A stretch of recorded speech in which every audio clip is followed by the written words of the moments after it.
the answer.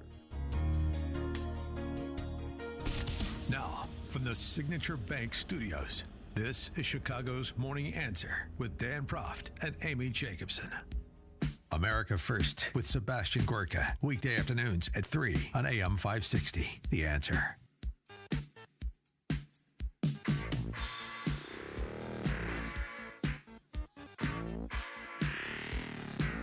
Top of the morning, Dan and Amy. Ron DeSantis sitting down with Bill Maher. Would you have done that interview if you were him? I mean, Sure, I why guess not? you got nothing to lose. Why not? I mean, he can handle Bill Maher. But that's not frightening. No. But he needs to be prepared to have something to say about why this race isn't over or shouldn't be over, even if it's trending in that direction. And this was that exchange.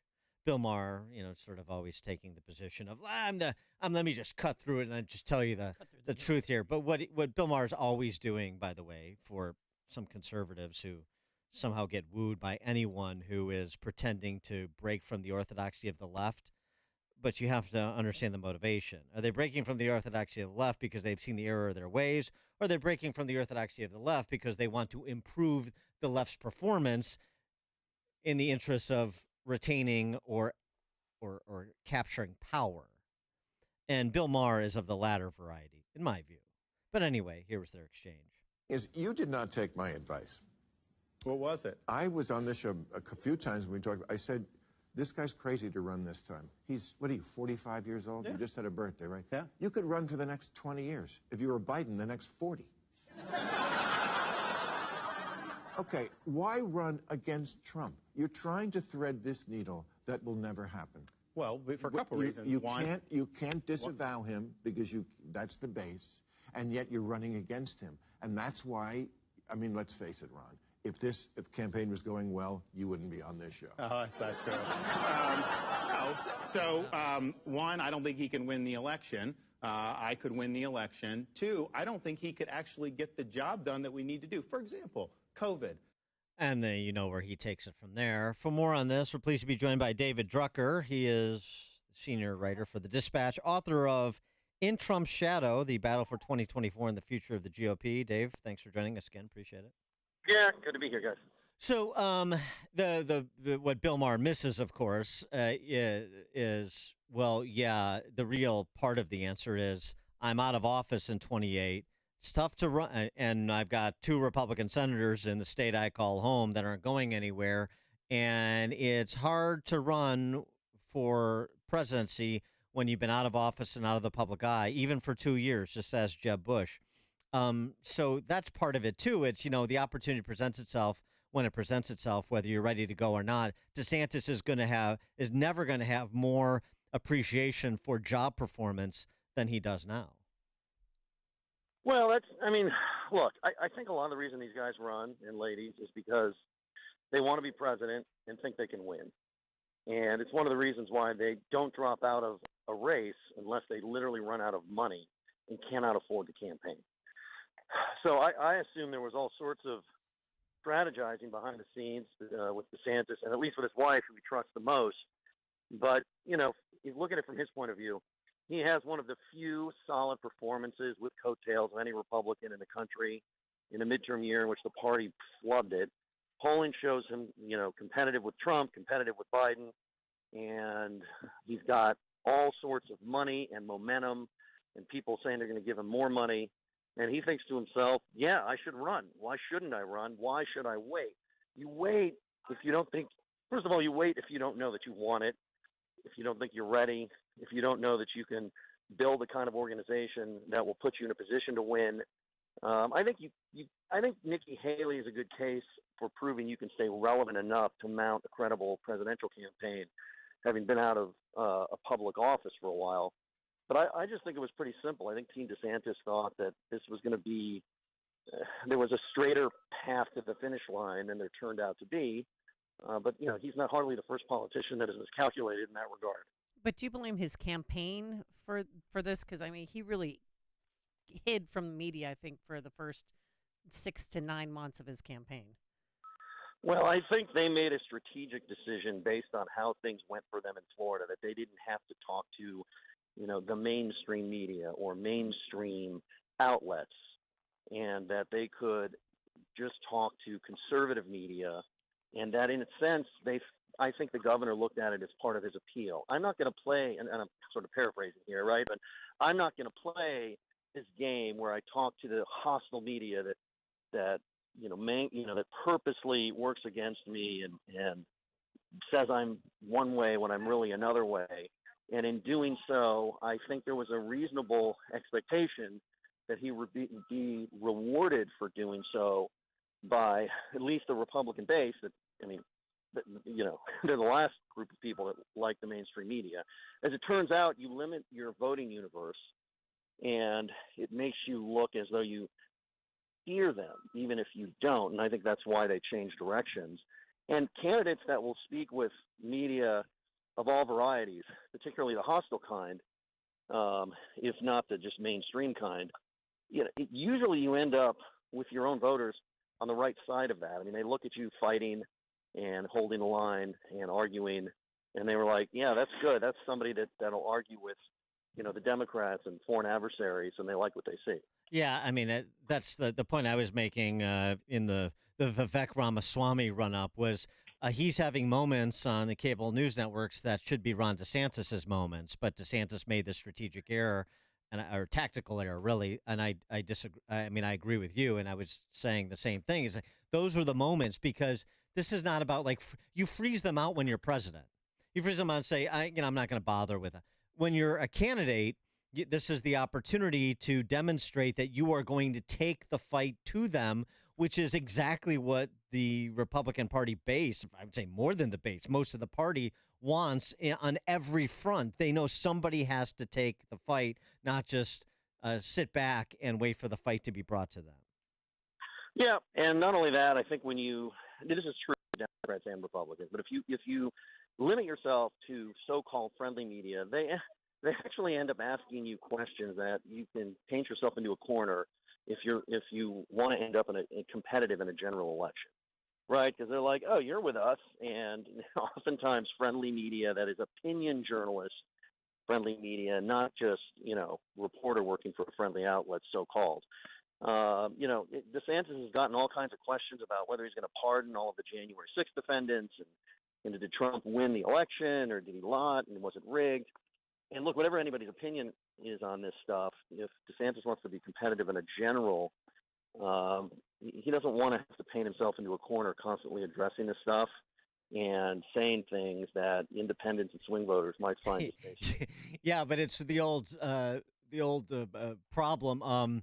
Yeah, well, you need to get to the general before you're worried about winning the general, and the path to getting to the general is not tiptoeing through the tulips, particularly in this environment. I'm not saying you have to spend your time doing chapter and verse, but you can't be perceived as ducking questions where your potential voters feel like their potential fellow travelers are being treated unfairly. Well, no, very true. I just think, on balance, it's another reason why DeSantis's initial strategy of limiting his interviews to media that is deemed, conservative, not hostile, all of that, also has downsides. And it's not just that you're not reaching Republicans and conservatives who digest other media for whatever the reason is. It's not just that you're preventing yourself from having these very fruitful debates where you can show your bona fides and show you know how to fight. It's that you end up having to answer these questions in the most counterproductive way possible. Well, right, but I mean, if you're skilled, you turn that on the interview, or you turn to something that you want to that you have to say that may be tangentially related to the topic. I wanted to get to something else though too. RFK Jr. now seemingly indicating his big announcement on October 9th is that he's leaving the Democrat Party and he's going to run as an independent. If he does indeed do that, how do you think that shakes out for a Biden-Trump matchup, if that is indeed what the matchup becomes? Well, I think at the outset, it has the potential to be more damaging to Trump in that kind of a matchup than to Biden. right? If you look at RFK's approval numbers, he's he's doing much better with Republicans or people saying they're going to vote in a Republican primary than he is with Democrats. And if you look at the positions he's taken on issues that have attracted attention, a lot of it is very appealing to Republican voters. And he's been mostly propped up by conservative media. So these things are unpredictable, but this is not a candidate that, at least so far, is running to Biden's left to find Democratic voters that believe Biden hasn't been liberal enough. This is somebody who on some pretty big issues appears to be more in line with the populist, aligned with the populist right. And so actually right now, I think it causes Trump a bigger problem by far. Well, but right now doesn't matter because what matters is the general election. And the general election, RFK Jr. He's going to be talking about things like how the eco-apocalypse is upon us. So that's good. That's not going to attract too many Republican primary voters. Well, right, but he can't help himself with vaccines. Look, I'm giving you my analysis based on a general election matchup, not based on today, which is nothing. Right.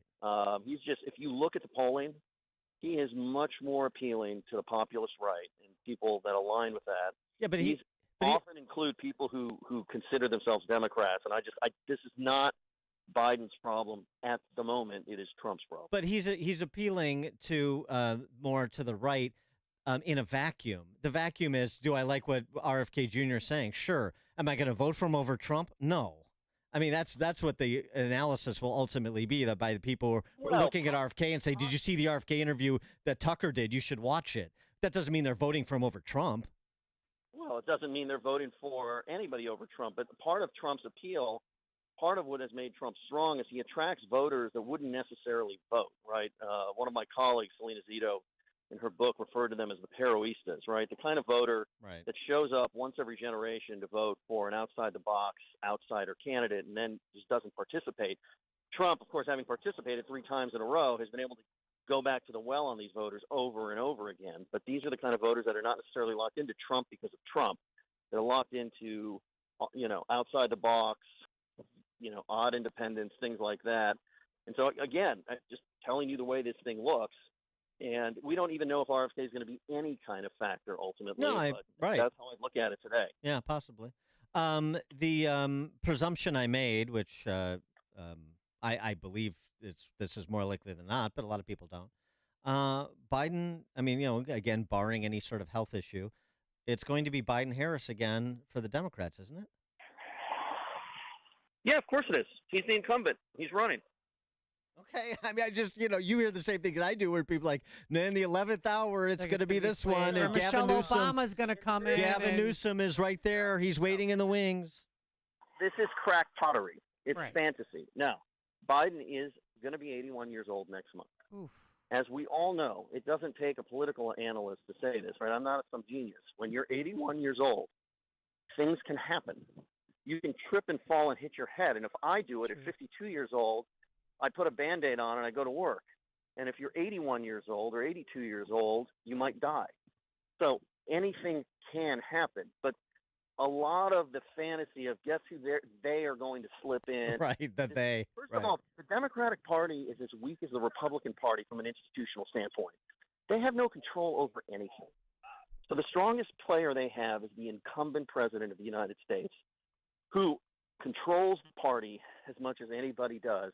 And by the way, he's actually paid attention to it and funded it more than Barack Obama ever did. He just never had any use for it. So he's going to be the nominee unless there's a health event. And by the way, if that health event happens too late in the process, there's going to be no slipping anybody else in. It's going to be Kamala Harris, and she'll, the DNC will have to vote on a running mate, and that'll be that. Wow. Well, what about Senator Ted Cruz? He keeps saying that Michelle Obama is going to come in at the last minute. Listen, I know ridiculous. Cruz. It's wrong. Yeah, I talk to him all the time. He is a smart guy. Right. He is trolling. Yeah. Okay. He's trolling. Yeah. Never gonna. And never Michelle gonna Obama happen. would never do that. By the way, never. By the way, the NBA season is about to start, and I'm going to be the point guard for the Los Angeles Lakers. Starting. That's what we heard. Yeah. Yeah. Congratulations. I play the wing. I'm going to lead the league in assists, and that's about as true as the idea that there are powers that are going to drop in a former first lady. Yeah, I know. I love that. Well, that's what's fun about it. It's the they are going to do this. Who's the they? I don't know. The Obamas or something. Yeah, exactly. Yeah, there is no they. David Drucker, senior writer for The Dispatch, author of In Trump's Shadow, The Battle for 2024 and the Future of the GOP. Thanks as always, David. Thanks, guys. See ya. Thank you. And he joined us on our turnkey.pro answer line.